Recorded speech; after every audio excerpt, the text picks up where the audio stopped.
elements. Okay. The exploded analysis, how do we do this? Well, you know already how to do it. So basically you want to prepare a 3D.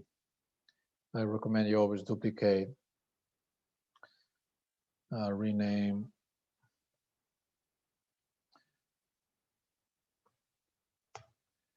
Okay, you definitely want to start hiding stuff that's bothering you.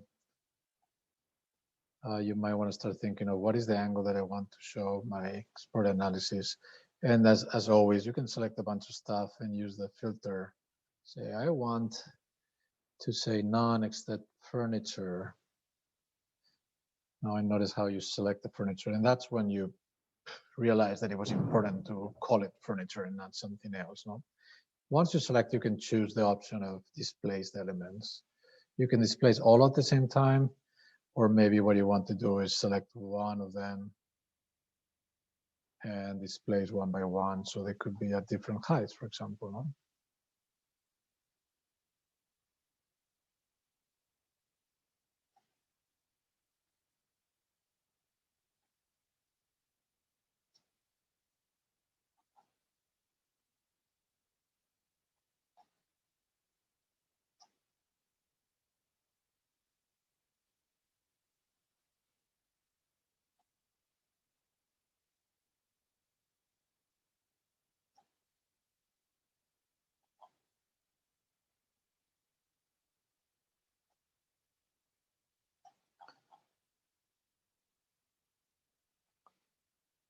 So I displace all of them. Remember, you can always select one of the pieces and say path, so you could say where they're coming from.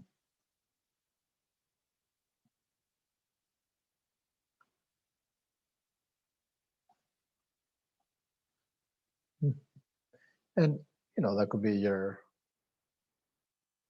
little thing right there.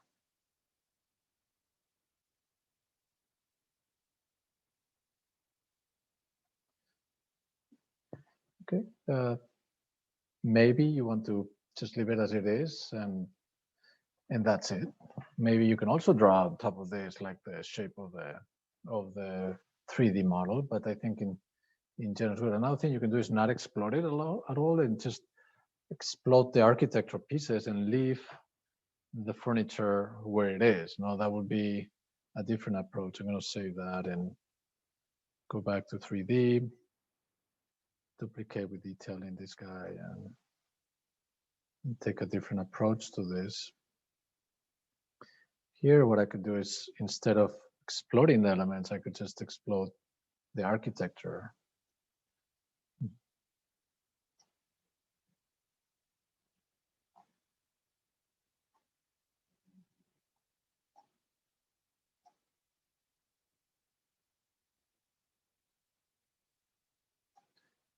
It's a bit too much.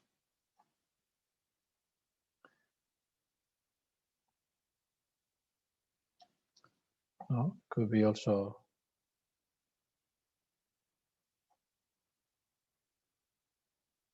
carefully created there, and as simple as that, almost as if the walls are there, you get to see where the different windows are, so that relates to the different furniture, but it's as simple as that. That's easier to understand their position in space, and that's it. The question is now, how do we actually make this more of a diagrammatic element, no? Well, visibility and graphics, you also know this well from panel 2. You can go to furniture and change the projection surface pattern. No? You can say, I want all of the furniture to be red.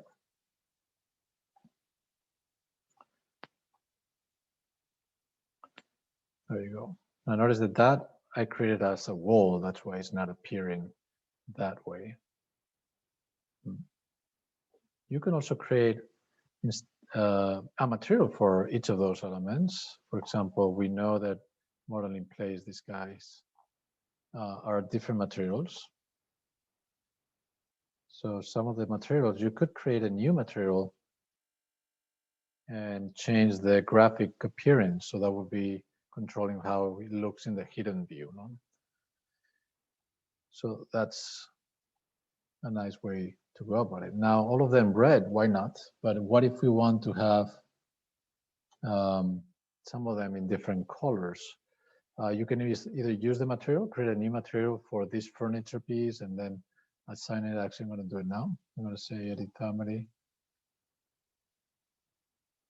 This is separated. Remember, we did this, and I select that. And instead of actually assigning a concrete, I'm going to create a new material. And I'm going to rename it as cave wall. Okay, and that one I'm going to change the graphics. I could change the appearance as well, but I'm going to change the graphics so you understand how it will be the diagram condition. So shading the surface pattern here, we can make it a red element.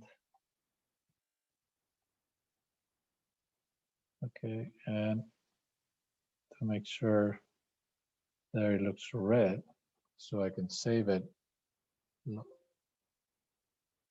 load it into the project, override. It'll come red, of course, is the same, but now what I can do is here, select it, change, go to the material, cave wall, and actually say, I want a different color. Save. You need to save it if it's a file that is independent from it. And it doesn't change the material. And that's a good question. Why it does not change the material? Because I think it doesn't have the material assigned here. And because there's an override, correct. So if I actually go to Visibility Graphics and I override this,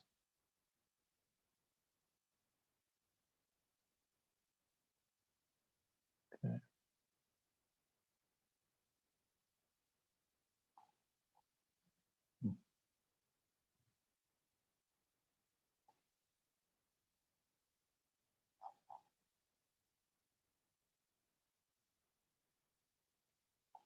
All of the furniture will be normal except this one, and it makes me think that it hasn't override the file for some reason when it's clearly blue.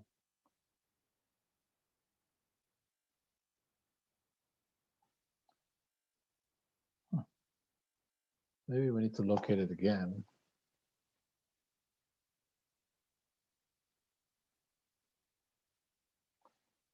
Huh, interesting. Strip 2 still comes red. I'm not sure why. We'll have to get a look at that.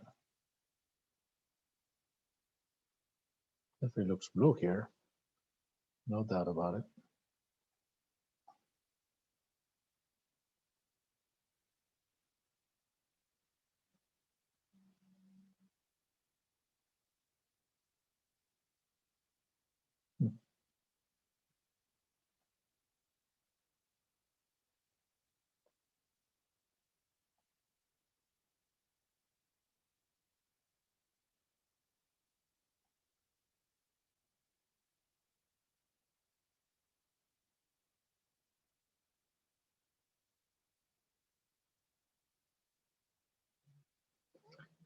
Magic. My guess is that material is not changing, even though it's changing here. Cool. For some reason, I think as if you load it the first time, then the cable stays with the first material, it doesn't adapt it, but you can still change it here with no problem.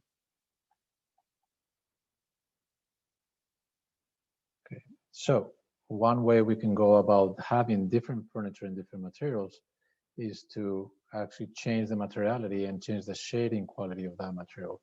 Seems like you have to do it in the family, change the color there, then bring it here. And then if it doesn't change, you have to go to the materials and change it also in the project. Okay, that's one way to go about it, but there's a more complex, but very important to learn, especially for the futures. How can you change the materiality of this using the visibility and graphics? Okay, it's a bit more complex, but I'm going to try that and see. It's called the filters. Okay.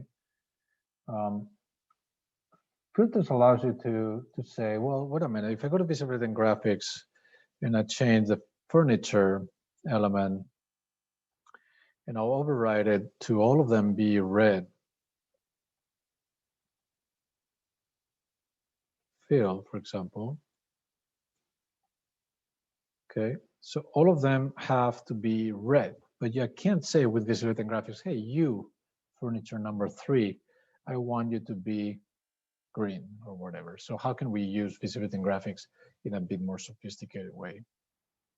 The way it is you have to select any furniture and think about the parameters that you're given here. One of them is, for example, comments.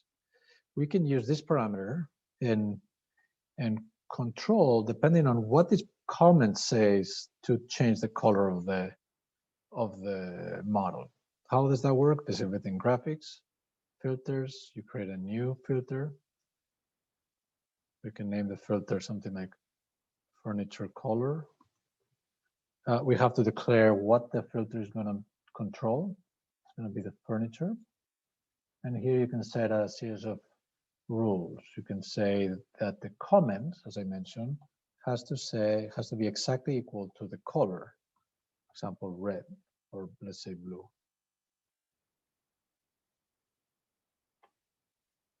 Okay, I can add now the new one, furniture color, here, and it appears. This is as if I created my own category.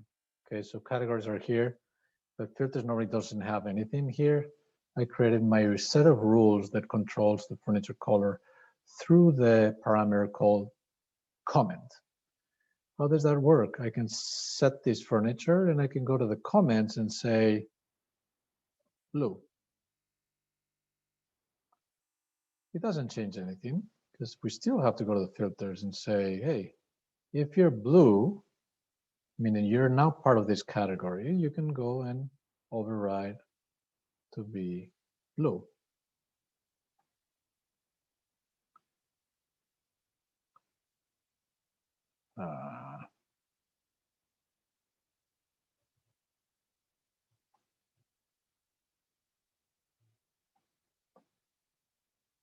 Why it doesn't change what are they?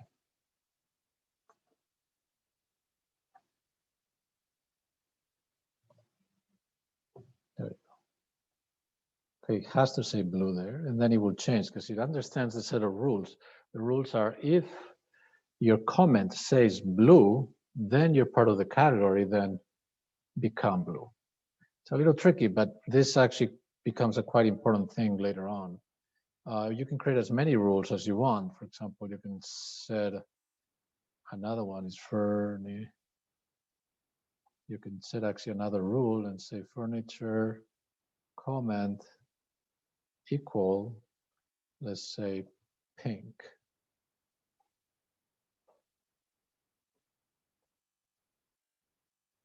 But all of those would be the same, so that doesn't make any sense, no? Edit. Need to get rid of that one, create a new one. Furniture pink of furniture comments equal pink. Furniture pink. There we have another one. So say okay. Now I can say to this furniture comments, if it says pink, in visibility and graphics filters, change the furniture pink to be override to pink. Whatever pink is. There you go. So this is a way, it's a bit sophisticated and probably you won't be using it anytime soon, but it's very important to learn about how can we create our own set of rules that control the visibility in graphics, and that's through the filters, okay? And you can change colors with different walls, colors within different furniture, floors, etc. And it becomes a bit more, a bit richer in terms of how you can manipulate the different overrides for each of those categories.